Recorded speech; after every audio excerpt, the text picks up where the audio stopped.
बल्लारपूर शहर काँग्रेस कमिटीचा ठाणेदारांना निवेदन, अवैध धंद्यांवर व दारूच्या दुकानांवरील गोंधळावर आळा घालण्याची मागणी।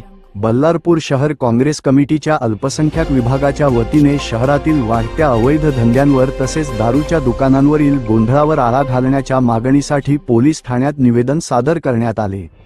हनुमान वार्डातील टिपले वाईन शॉप व शेजारील दारू दुकानासमोर नागरिक दारू घेऊन रस्त्यावर उभे राहून पिणे, भांडणे करणे, अश्लील वर्तन करणे यामुळे स्थानिक रहिवाशांना मोठ्या गैरसोयींना सामोरे जावे लागत आहे।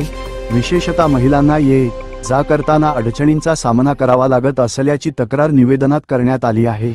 याशिवाय शहरातील इतर दारू दुकानांपुढेही गाड्या उभ्या करणे, रस्त्यावरच दारू पिणे या प्रकारांमुळे गुन्हेगारी प्रवृत्तीला चालना मिळत असून चोरीसारख्या घटनांतही वाढ होत असल्याचे निवेदनात नमूद करण्यात आले। पोलिसांनी गस्त वाढवून अशा प्रकारांना आळा घालावा अशी मागणी करण्यात आली।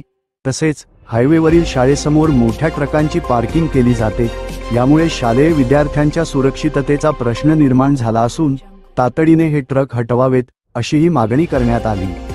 हे निवेदन शहर काँग्रेस अल्पसंख्याक विभागाचे अध्यक्ष ताहिर हुसैन यांच्या नेतृत्वाखाली ठाणेदारांना देण्यात आले।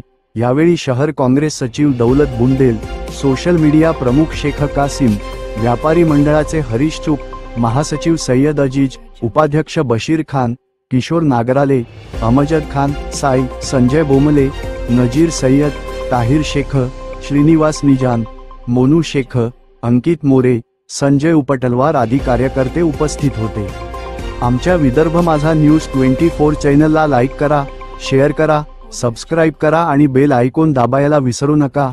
जाहिरात आणि बातमीकरिता संपर्क साधा उपसंपादक गौतम कांबळे 8605011881।